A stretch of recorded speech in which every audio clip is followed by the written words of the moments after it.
Chers amis, la matinale continue. Merci d'être ce matin avec nous en ce vendredi matin. Et on va parler de choses qui font pas plaisir au pouvoir en place. Mais vous le savez, c'est notre ADN sur Toxin. Et je reçois pour cela, bien entendu, l'empêcheur de tourner en rond, l'incontournable Pierre-Marie Sèvres. Bonjour Pierre-Marie, comment vas-tu ?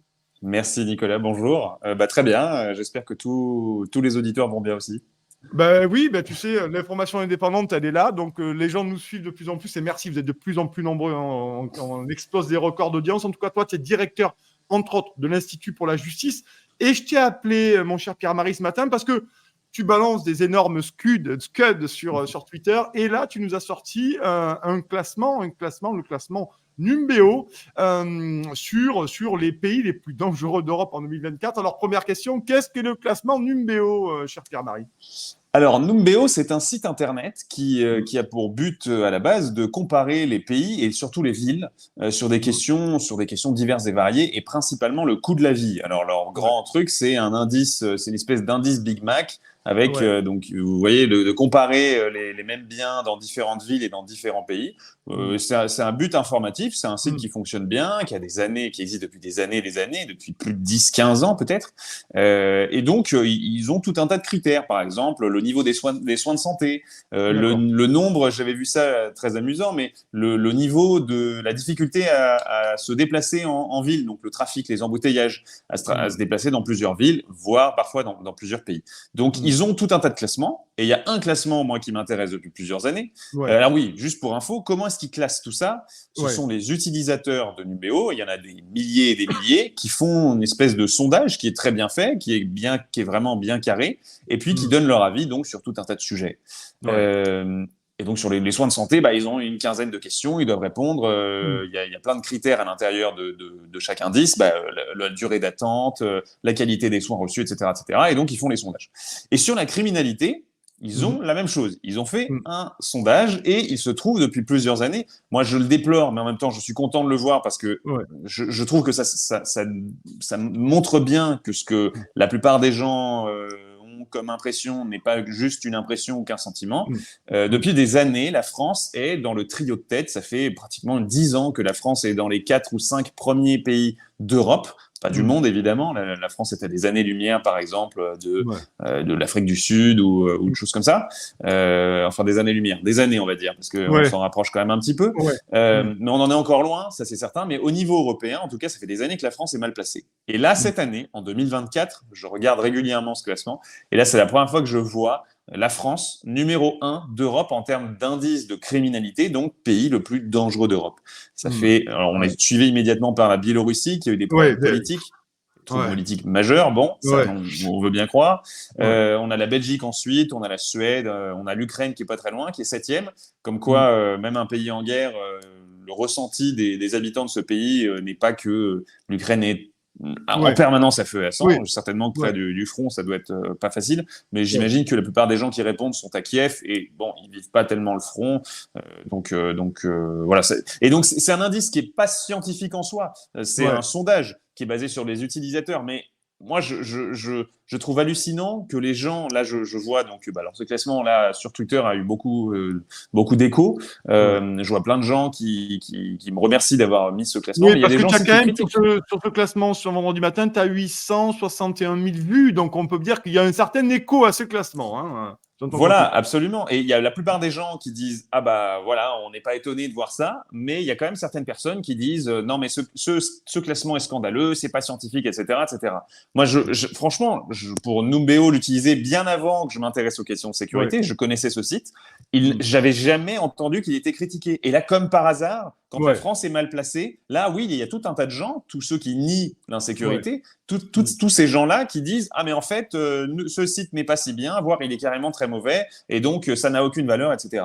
Et moi, j'ai envie de dire, vous pouvez penser ce que vous voulez, il faut ouvrir les yeux au bout d'un moment. Il faut ouvrir les yeux. Quand on voyage à l'étranger, on le sait, la France est un des pays dans lequel, en Occident, voire le pays d'Occident, peut-être avec les États-Unis, où il y a le plus de tensions dans les rues, où on a le plus d'histoires. Moi, j'ai grandi toute mon enfance au Québec, au Canada.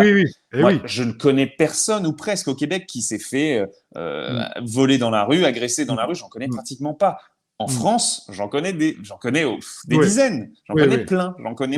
Donc, au bout d'un moment, il faut ouvrir les yeux. Moi, je ne mets pas ce classement en avant pour dire, ah, voyez, nous mettre le nez dans notre caca, voyez, la France fait toujours mal tout le temps, etc. Non, c'est pas vrai. On pourrait parler des soins de santé, on fait des choses très bien. Moi, je mets ce classement en avant pour qu'on réagisse. Parce que la situation que les citoyens français vivent quant à l'insécurité, elle est intolérable. On ne devrait pas tolérer ça.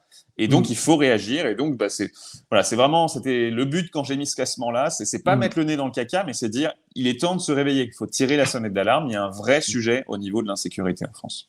Et oui, parce que c'est vrai que taxer d'hérésie, finalement, en publiant ce genre de classement, j'imagine que si la France était en 44e position derrière Andorre, qui est noté avec un 12,9 d'indice de criminalité, chers amis, peut-être que le ministère de l'Intérieur l'aurait affiché et aurait peut-être un communiqué de presse avec ça.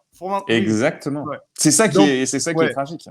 Parce que là, on a quand même, tu l'as dit, on est quand même devant la Biélorussie, quand même, à 5 points, c'est quand même assez considérable, 5 points, me semble-t-il.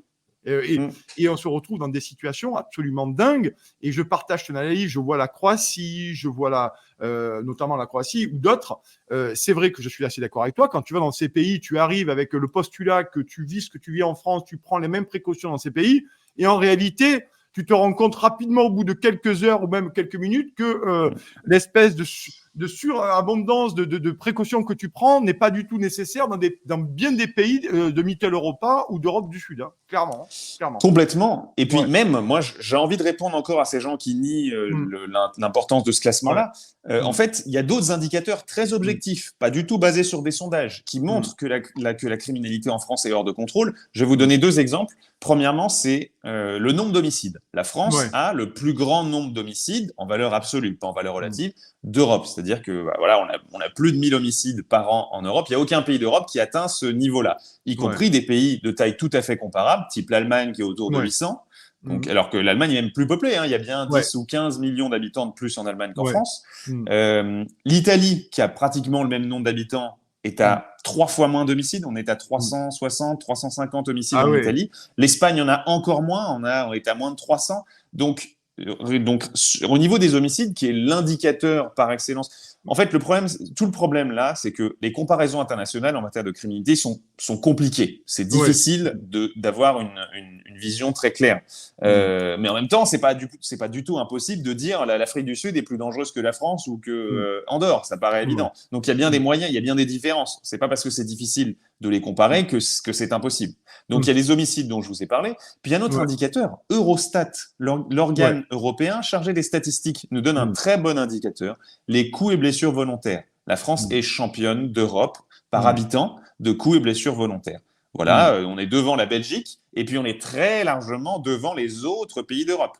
Donc voilà, c'est pas simplement, c'est pas sorti de nulle part. Et quand bien même la France serait pas le pire pays d'Europe de dangerosité, comme le dit Numbeo, mais serait le 2e, le 3e ou le 4e, tout de même, ça veut dire qu'il y a un problème. Il y a un problème et il faut le régler. Oui, et puis on le voit, tu interviens suffisamment, notamment, on rappelle, toi, tu diriges l'Institut pour la justice, donc tu connais ces sujets, tu es invité, bien entendu, sur des chaînes qui osent en parler, bien entendu, parce qu'il y a une omerta totale de bien des médias là-dessus. Je suis effaré, nous sommes tous effarés de ce qui se passe, de l'ensauvagement que dénonçait Laurent Oberton il y a déjà plusieurs années de ça. Il avait été traité de tous les noms. Aujourd'hui, la France Orange Mécanique, on y est. C'est pas l'impression que ce soit une bulle d'esprit. Hein. On y est véritablement. Encore faut-il l'accepter et le reconnaître. Hein. Complètement, exactement. Et puis c'est comme ce que tu disais tout à l'heure. Il suffit de voyager un petit peu. Hein. On va en Europe de l'Est. C'est frappant. C'est frappant. Moi, quand je suis arrivé en France, quand j'avais 18 ans, donc j'ai grandi à l'étranger, et puis principalement au Canada, au Québec, mais quand je suis arrivé en France à 18 ans, j'ai vraiment été marqué par ça, alors que je m'intéressais pas aux questions de criminalité, d'insécurité. Pour moi, même c'était un non-sujet, j'ai vraiment été marqué par ça, de voir une torsion dans la rue. Je me souviens, j'étais à peine arrivé en France pour la première fois, quelques jours, j'habitais à Toulouse, je suis allé faire mes études de droit à Toulouse. Il a suffi de quelques jours pour qu'une petite racaille vienne m'emmerder, me chercher des noises dans la rue sans que j'ai rien demandé. Mais moi, je tombais des nues. Je disais, mais comment ça se fait? Ça m'était jamais arrivé, ça, au Québec ou au Canada. Ouais. Jamais ça ne m'était arrivé. Jamais quelqu'un n'était venu me chercher des noises. Mmh. Donc, il a suffi de quelques jours et bon, depuis, j'ai été agressé quelques fois, jamais gravement, mais j'ai été agressé au cutter quand même une fois dans le métro de Lyon, il y a 2 ou 3 Ah ouais. ans. Voilà, bon, c'est quelque chose qu'on voit très peu. Moi, voilà, à Montréal, par exemple, j'y retourne tous les étés. À Montréal, vous pouvez vous promener la nuit. Ouais. Je suis rentré des dizaines de fois, Ouais. jamais seul, sans aucun problème, sans même. Et surtout, quelque chose qui change beaucoup, c'est sans peur. C'est sans Oui. peur. On se Ouais. dit, il ne peut rien nous arriver de toute façon. Et on le sent dans l'air. Il y a quelque chose dans l'air. Je ne sais pas comment l'expliquer, mais dans les autres pays, il y a quelque chose dans l'air qui montre que les choses sont apaisées, les gens sont apaisés. On voit que les gens vaquent à leurs occupations tranquillement. Ils viennent pas chercher des noises. Ils n'ont pas un air louche. Et je suis désolé, l'air louche, ça beau, encore une fois, pas être très scientifique. C'est tout à fait valable. Quand on voit quelqu'un qui a l'air louche, moi, je conseille à tout le monde de se déplacer. Ce serait quand même dommage de se prendre une agression, de se faire violer ou de se faire tuer, tout simplement parce qu'on n'a pas voulu gêner quelqu'un d'en face ou donner raison aux préjugés. Donc, quand on voit quelqu'un qui a l'air louche, dans ces pays-là, il n'y a personne qui a l'air louche. En France, il y en a des dizaines. Et on change de trottoir tout le temps dès qu'on rentre le soir chez soi.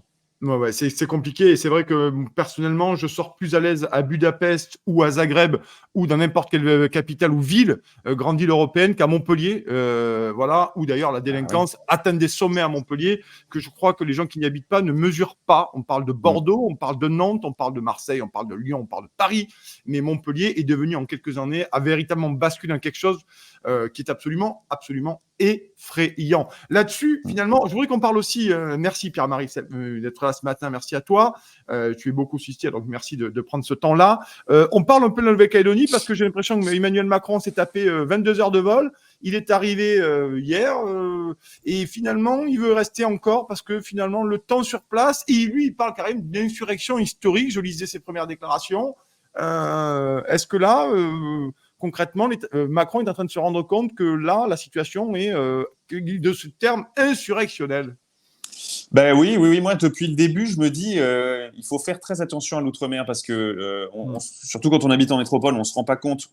Moi non plus, je connais mal l'outre-mer, mais grâce à mon sujet de l'insécurité, des prisons, etc., j'ai appris des choses sur l'outre-mer qui sont quand même très, très, très inquiétantes. On se rend pas compte à quel point, à beaucoup de points de vue, nous ne sommes pas dans le même pays. Là, les Antilles, j'avais des chiffres, alors je peux pas vous les donner parce que c'est des chiffres confidentiels, mais j'ai vu des chiffres sur les taux de surpopulation carcérale ou des affaires dont on ne parle pas, mais qui se passent dans les prisons, dans les Antilles. C'est un autre pays. Hein. Beaucoup de points de vue, on est dans une autre dimension, et les Antillais sont les premiers d'ailleurs à le vivre et à le subir. Hein. Mais typiquement en Nouvelle-Calédonie, je peux vous donner une anecdote sur la Nouvelle-Calédonie. Récemment, pour vous dire à quel point le système marche sur la tête et à quel point on est dans des situations précaires en Outre-mer. En Nouvelle-Calédonie, il y a quelques années, il y a un arrêt de la Cour européenne des droits de l'homme, je crois, en tout cas un arrêt de justice, qui a obligé l'administration pénitentiaire à installer des moustiquaires dans les prisons en Nouvelle-Calédonie. Ben oui, parce que il y avait beaucoup de moustiques, c'était considéré comme un traitement dégradant, inhumain, etc. Et ils ont donc installé, ça a coûté des centaines de milliers d'euros, ils ont donc installé des moustiquaires dans la prison de Nouvelle-Calédonie. Et il se trouve que quelques mois après, l'administration pénitentiaire a appris que, en fait, toutes les moustiquaires, ou presque, avaient été démontées ou déchirées ou cassées, parce qu'évidemment, il fait très chaud. Donc, les moustiquaires ont été enlevés et les détenus eux-mêmes ont demandé à les supprimer. Donc, on a dépensé des centaines de milliers d'euros pour absolument rien. Mais c'est vous dire dans quel monde on vit. En Outre-mer, il y a des choses qui ne se passent pas en métropole, en tout cas qui sont encore plus folles qu'en métropole. Et donc, je pense, moi je repense souvent à l'Algérie, la guerre d'Algérie qui a quand même fait tomber un régime. Hein. Je ne sais pas si on est dans la même importance, dans la même ampleur, mais de l'Outre-mer peuvent vraiment venir des problèmes qui font très très mal au pouvoir central, au pouvoir en métropole, etc. Donc je pense qu'Emmanuel Macron doit le réaliser lui aussi, et donc c'est pour ça qu'il il passe du temps, il y passe de l'énergie, et il essaye d'être habile, mais bon, malheureusement pour lui, il est dans une situation très compliquée, donc qui est d'ailleurs pas tellement de son fait. La Nouvelle-Calédonie, je ne sais pas si c'est l'ensemble des présidents de la République depuis un moment et des élus. Quand on lit, Pierre-Marie, les avertissements qui avaient été donnés, notamment Emmanuel Macron, ce gouvernement, sur cette question explosive de Nouvelle-Calédonie, on peut quand même se poser la question de savoir quel est le niveau de compétence ou d'appréhension de la situation, en se disant, attention, là-bas, manifestement, ça risque d'exploser. C'est pas moi qui le dis. Hein. Le gouvernement a été inverti à plusieurs reprises. On se dit quand même, ils attendent vraiment le dernier moment pour que ça explose, quoi. C'est un baril de poudre. Oui, oui, oui. On a le sentiment aussi, moi je trouve que ce gouvernement-là croit tout savoir et donc Oui. n'écoute pas les Ouais. avertissements et donc méprise, par exemple, des classements sur l'insécurité qui pourraient être donnés. Ouais. Il a envie de donner l'impression, et il a certainement l'impression lui-même qu'il sait tout, qu'il fait tout bien, que tous les autres sont des incompétents, que Ouais. l'extrême gauche et l'extrême droite sont des incompétents par définition, Mm. et donc lui fait tout bien, et donc il peut pas se tromper, et donc il n'écoute pas les conseils Ouais. qu'on lui donne. J'avais entendu aussi que Marine Le Pen, c'est un député RN qui m'a dit ça sur CNews la semaine dernière, que Marine Le Pen avait en off, en privé, conseillé au gouvernement Ouais. et à Darmanin, au ministre de l'Intérieur, de reporter ces élections-là, cette modification de la Constitution, donc qui a mis le feu aux poudres. Et visiblement, elle déplorait, en tout cas le député, c'était Laurent Jacobelli qui m'a dit ça sur Ouais. CNews la semaine dernière. Il me disait que voilà, il déplorait, même Marine Le Pen avait fait en off pour ne pas en gagner forcément de crédit politique, hein, simplement Ouais. pour que les choses se passent pas trop mal. Et puis voilà, elle n'a pas été écoutée et malheureusement, elle avait raison. Donc voilà.